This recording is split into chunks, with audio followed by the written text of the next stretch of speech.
Oke traders, hello Maxian, kembali lagi ya bersama kami di acara webinar pada siang hari ini ya, membahas topik yang menarik untuk trader pemula tentunya ya, ataupun yang sudah profesional tentunya, berkaitan dengan technical analysis ya, yang which is kalau menurut saya ada semacam ilmu yang bisa di-share dari Pak Aldo ya, mengenai base trading itu sendiri ya, atau bagaimana cara melakukan trading menggunakan base area.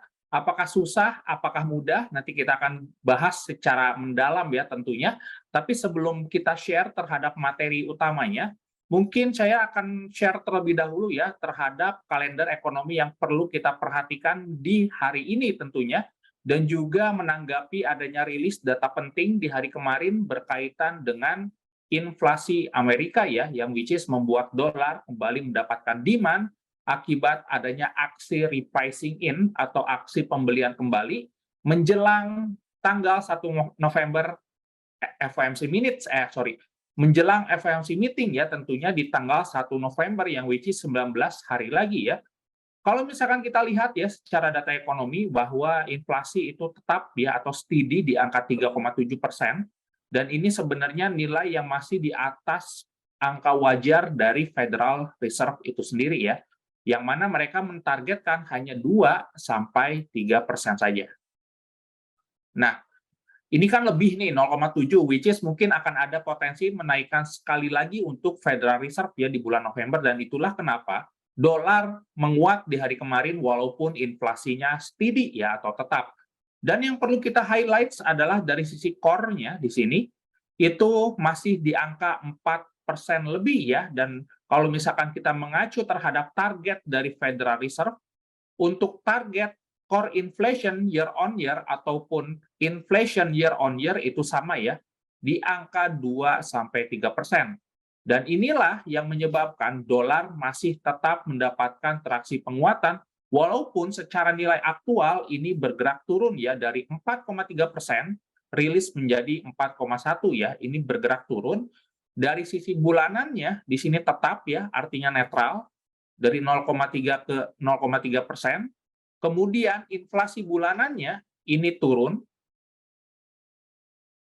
dan kalau misalkan kita lihat inflasi tahunannya ini juga bergerak netral ya.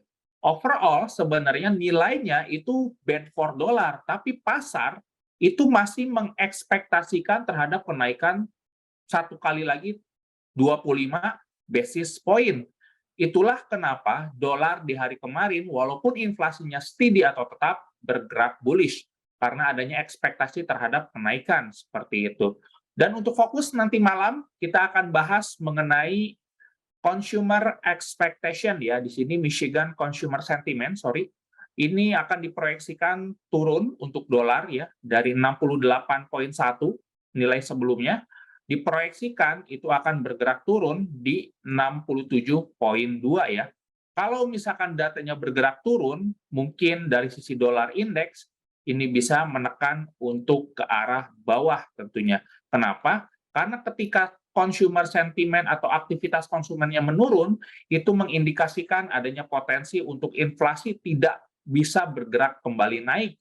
Dan itulah yang mungkin bisa mendapatkan dolar kembali mendapatkan traksi perlemahan, apalagi menjelang akhir minggu atau over the weekend, yang which is erat kaitannya dengan aksi profit taking.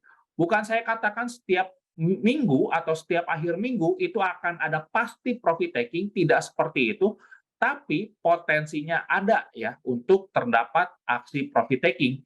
Tinggal bagaimana kita lihat data nanti malam jam 9 waktu Indonesia Barat tentunya. Jadi ada potensi volatilitas bisa meningkat di jam 9, apalagi kita tahu sekarang ini kita memasuki kuartal keempat awal di tahun 2023 ini, dan ada potensi volatilitas bisa meningkat ya karena di awal kuartal ataupun di akhir kuartal ataupun di akhir minggu itu erat kaitannya dengan aksi pembukuan atau profit taking yang diambil atau dilakukan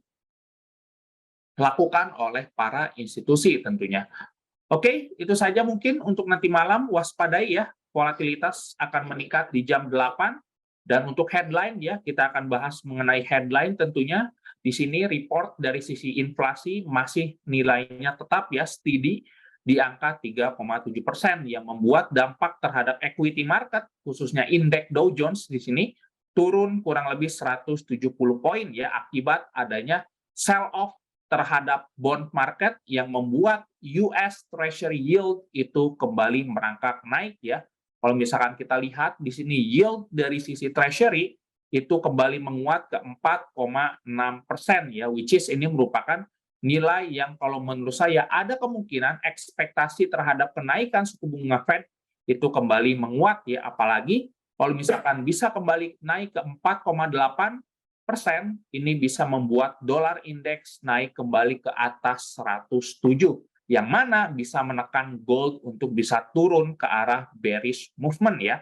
Karena kembali lagi bahwa ketika suku bunga tinggi, aset yang akan diincar itu adalah investment yang memberikan return bunga yang paling besar. Dalam kasus ini adalah dolar. Dan kalau kita bicara mengenai gold, kita tahu aset yang tidak memiliki yield atau bunga. Daripada investor di luar sana mengincar dalam bentuk emas, yang pertama tidak ada yield dan juga tidak liquid, kenapa tidak menyimpan dalam bentuk dolar saja, yang mana kita tahu bahwa suku bunganya itu memberikan return yang sangat-sangat menarik, yakni di angka 5,5%. Yang kalau misalkan kita lihat ya, kita akan bahas dolar indeks kali lagi, di mana dolar indeks kembali menembus level 106, yang which is ada kemungkinan untuk revisit ke 106,7 ya, bila mana hal ini terjadi karena secara teknikal kita mendapatkan sebuah technical breakout dan harga sempat tertahan di area support kurang lebih 105,8 ya, seperti itu. Oke, itu saja mungkin untuk dolar indeks potensinya seperti apa dan review terhadap makroekonomi data inflasi kemarin seperti apa dan proyeksi nanti malam terhadap Michigan Consumer seperti apa. Itu sudah kita bahas ya. Untuk mungkin materi saya serahkan ke Aldo untuk menjelaskan. Thank you Pak Adam untuk infonya. Tentunya di sini kita akan membahas mengenai materi dari best trading. Sebenarnya best trading itu mudah atau sulit untuk digunakan dalam kita belajar ya ataupun melakukan teknikal, karena tentunya best trading ini kadang berkaitan dengan pasar sideways, tapi sebenarnya ada pembeda dari best trading ini sendiri. Oke, langsung aja kita ke materinya.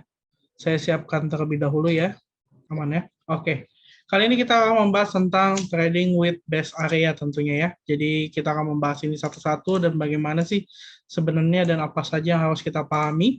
Tentunya kita harus memahami suatu pengertiannya terlebih dahulu ya. Jadi tentunya kalau kita bicara tentang best area itu merupakan kumpulan harga yang membentuk kandang ataupun yang memang di situ terjadi perkumpulan harga, tapi tidak ada area swing high dan swing low dalam area tersebut. Sehingga ketika area tersebut ditembus, ada kemungkinan yang terjadi. Ada continuation trend dan ada reversal trend. Nah, langsung saja kita ke materi. Jadi di sini saya akan membahas dari chapter keduanya adalah tentang bagaimana sih cara melihat reversal base-nya ataupun tren yang sebelumnya naik, kemudian terjadi trennya turun. Ada dua yang sering orang sebut yang disebut dengan rally base drop dan ada down base rally. Di mana yang gambar pertama ini merupakan ketika harganya naik, rally, kemudian harga cenderung sideways ataupun cenderung berada di sini, tidak naik, tidak turun, tapi dalam range yang cukup kecil atau kita kenalnya sebagai resisten area yang berkumpul. Nah, kemudian kenapa bisa kita kasih nama dengan supply? Karena ketika harganya drop, kemudian terjadi kenaikan harga atau kita sebut dengan koreksi.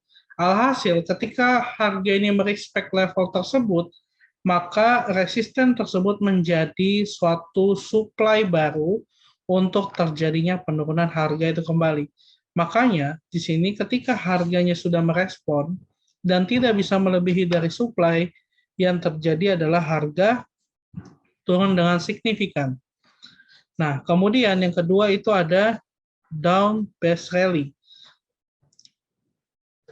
Pertanyaannya adalah kenapa perbedaan ini bisa terjadi? Karena memang kita melihat di sini ada sisi supply dan di sini ada sisi demand. Tentunya sisi demand ini adalah berkaitan dengan perkumpulan area support.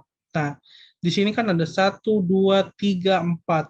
Berarti dalam kita mencari resisten dan mencari support, kita harus menemukan itu lebih dari 2. Kalau lebih dari 2, ada 3, ada 4, atau 5, atau 6, maka area ini akan menjadi satu area kuat yang kita sebut dengan demand. Kenapa? Ketika harganya drop, membentuk base, dan ketika tidak bisa menembus area bawah lagi, maka disinilah terjadinya rally. Nah, ketika terjadi rally, kita harus sabar. Kita harus menunggu namanya koreksi harga untuk terjadinya penurunan. Ketika penurunan ini sudah merespek area tersebut dan memasuki area base kembali, disinilah titik entry kita harus terjadi. Dan di sini akan terjadi satu kenaikan. Kemudian, chapter ketiga ada namanya continuation base. Nah, tentunya ini kan perbedaannya yang pertama adanya reversal. Jadi dari perubahannya dia naik menjadi turun, dari turun menjadi naik. Kali ini adalah continuation atau misalnya kita lihat terjadinya perubahan. Konsepnya sama, tapi hanya melanjutkan tren sebelumnya. Jadi kalau misalnya kita bahas dari rally based rally dan down based rally, atau kita sebut dengan drop based drop, ini merupakan salah satu tren yang kita katakan adalah bullish trend dan bearish trend. Tapi membedakannya adalah melihat dari sisi candlestick. Karena sideways dengan base itu sangat berbeda. Kalau base itu tidak ada swing high ataupun swing low. Jadi hanya sifatnya candlestick seperti ini. Tapi kalau sideways itu ada swing high dan swing low dan terjadinya breakout. Tapi kalau ini kita melihat dari pola candlestick saja. Ketika candlestick ini terjadi, di sini ada stay harganya dan tiba-tiba break, ini menandakan bahwa area yang tadi sempat di break ini merupakan area base. Dan kemudian untuk kita entry, kadang kita boleh entry di area ketika terjadi breakout, tapi ada baiknya kita menunggu dia retest terlebih dahulu baru kita melakukan entry kembali. Dan begitu juga hal yang sama terjadi pada rally based rally. Dan apa sih yang harus kita ketahui dari base trading ini sebelum kita ke chart? Tentunya pelajaran tentang base trading ini kita harus mengetahui dulu tentang support resisten itu seperti apa, dan kemudian trend line, kemudian breakout, multiple time frame, dan primary secondary trend. Jadi kalau misalnya base trading ini merupakan lahirnya adalah suatu indikator momentum yang memang kita lihat dari candlestick itu sendiri. Dengan kita melihat dari candlestick, kita tahu pergerakannya seperti apa dan bagaimana untuk meresponinya. Oke, kita langsung ke chart aja ya. Jadi untuk bagaimana sih cara untuk melihat di chart ini ya. Nah, saya akan share screen dulu sebentar. Oke. Kita buka. Di sini ada pertanyaan ya, nanti saya akan bukan. Nah, kita lihat hard gold ya. Kita akan mempelajari dari base-nya terlebih dahulu.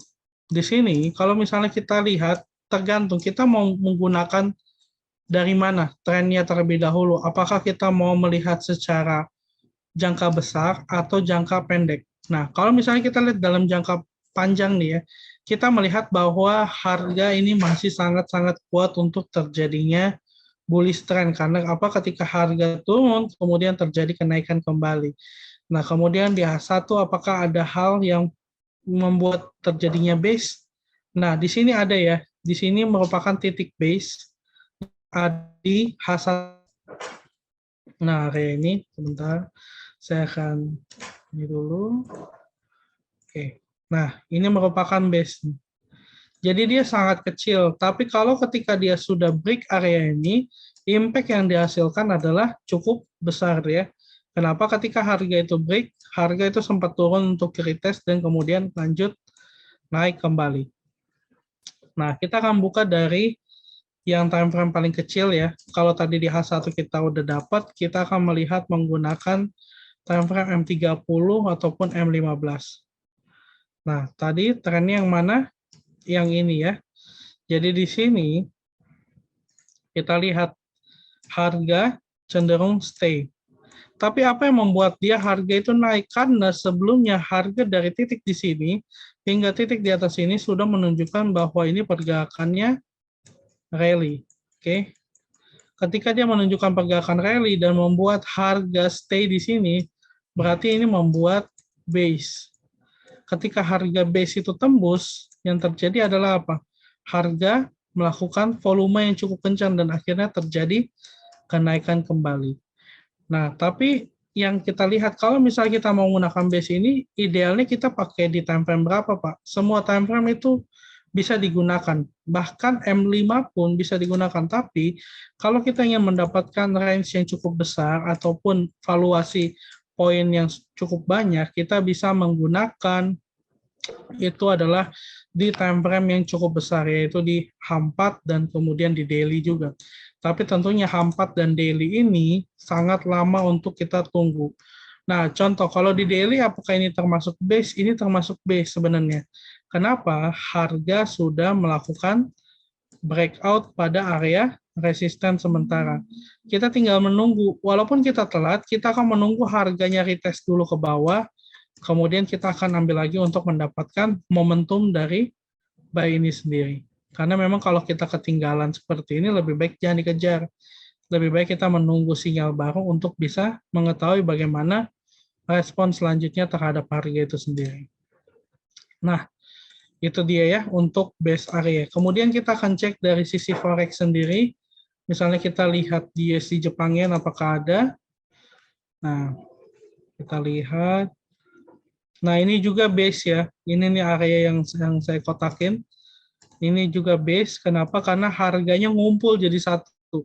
Ketika dia break, harga itu meretest dan kemudian dia naik. Nah, kalau untuk mengukur Fibonacci-nya seperti apa, kita ambil dari titik yang paling high di atas ini sampai di bawah sini. Jadi kita langsung tarik kayak begini, maka kita akan mendapatkan level Fibonacci. Jadi sebenarnya harga ini masih ada potensi untuk bergerak naik sampai ke 149891. Tapi kalau udah seperti ini jangan dikejar karena memang sudah habis gerakan awal daripada base-nya ini sendiri. Kita tinggal menunggu momentum selanjutnya seperti apa untuk melihat opportunity yang lain. Tapi kalau udah seperti ini, harga sudah merespon dengan baik. Oke, itu aja sih dari saya. Mungkin dari Bapak Ibu ada yang ditanyakan. Jadi memang base trading ini cukup simpel, tapi kita harus dengan teliti karena base trading ini tidak bisa digunakan dengan base saja, tapi kita harus melihat dari sisi trennya seperti apa, dari time frame lain seperti apa, kemudian kalau misalnya kita menggunakan Fibonacci, tariknya seperti apa untuk mendapatkan target yang benar-benar akurat untuk kita tradingkan, seperti itu. Oke, mungkin dari teman-teman ada yang mau bertanya, silakan.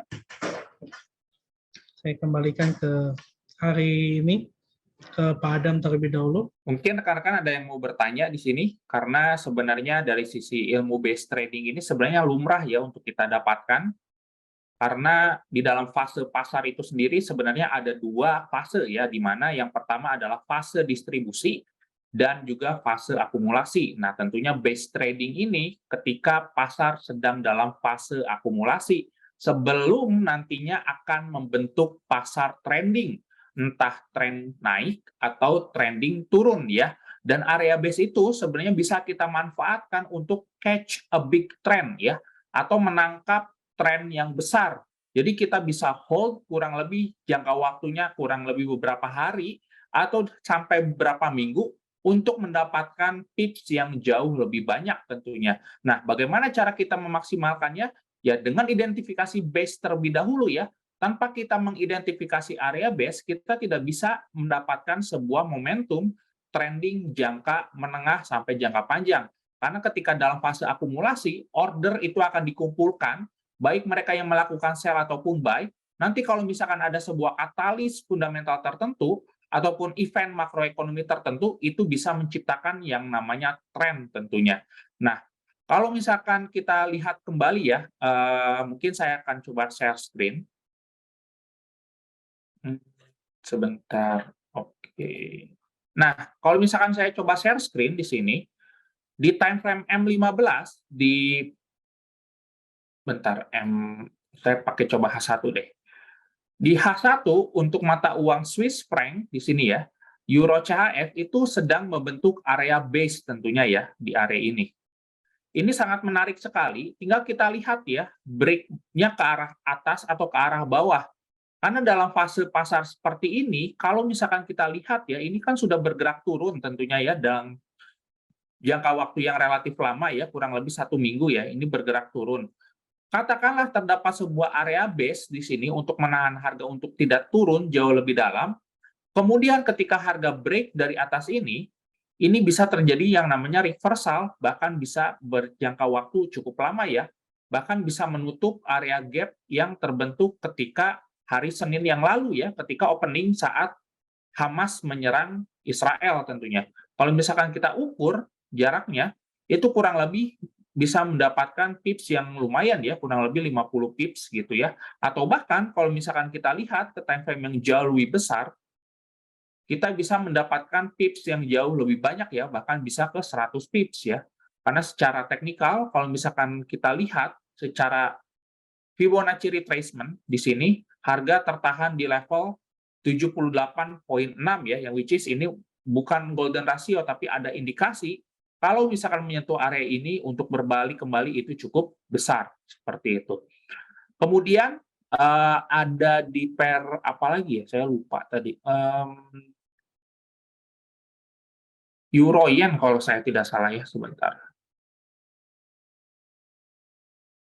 Dari sisi euro yen kita lihat terlebih dahulu ya, di sini sebenarnya sedang membentuk area base-nya sudah tertembus ya. Tadi saya lihat di sini ada area base tentunya ketika sesi Asia, dan ini sudah tembus rekan-rekan.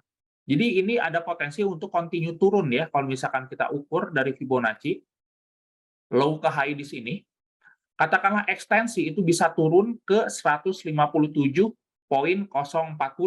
atau kita bulatkan sajalah ke level 157 ya. Ini area yang mungkin sekali di-achieve oleh harga kalau misalkan area base ini benar-benar sudah valid ditembus ya. Tapi di sini kita perlu lihat lagi ya, ada semacam support yang relatif minor ya.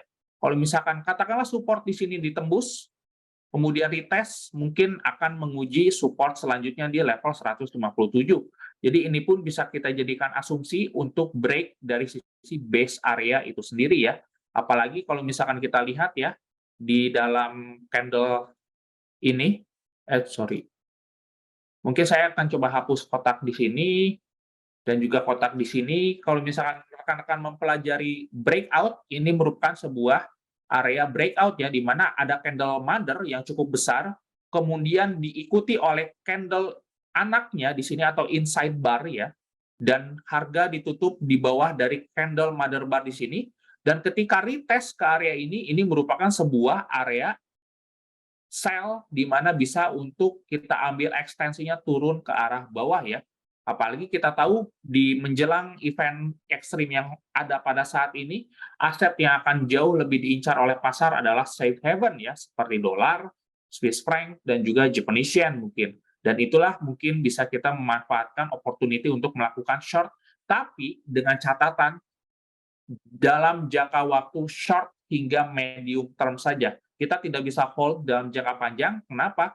Karena tensi di dalam pasar pada saat ini berkaitan dengan Timur Tengah itu sifatnya hanya sementara saja atau hanya temporary saja ya, tidak akan berlangsung lama tentunya. Kenapa? Karena tidak melibatkan negara-negara barat. Kalau misalkan melibatkan negara-negara barat seperti Inggris, Prancis, bahkan Amerika, mungkin itu bisa menjadi sebuah sentimen ketakutan dalam jangka panjang. Tapi selama negara-negara barat tidak ikut campur, walaupun dalam tanda kutip Joe Biden dan lain sebagai sekutunya mengutuk ya, itu masih dalam ocehan saja, tidak membantu militer dari sisi Israelnya itu sendiri, itu masih cenderung tidak terlalu memberikan fear ke dalam pasar. Tapi kalau misalkan sudah melibatkan militer di dalamnya, itu bisa menciptakan semacam ketakutan, dan itu bisa memperkuat aset yang berkaitan dengan safe haven ya, seperti yang saya katakan tadi, seperti dolar, Swiss franc, dan juga Japanese yen, seperti itu. Saya harap clear ya untuk materi pada siang hari ini, dan saya lihat di YouTube pun tidak ada pertanyaan, dan saya ingatkan kembali ya, nanti malam ada Michigan Consumer Sentiment di jam 9 waktu Indonesia Barat, diproyeksikan akan turun dari 68.1 ke 67.2, dan ini merupakan sebuah nilai yang bad for dollar ya. Dan kita tahu bahwa menjelang akhir minggu, over the weekend, erat kaitannya dengan profit taking, tapi bukan saya katakan pasti akan terjadi profit taking, tapi potensinya ada. Dan kalau menurut saya, waspadai volatilitas cukup ekstrim di jam 9 malam. Oke, happy trading, safe trading, selamat siang rekan-rekan.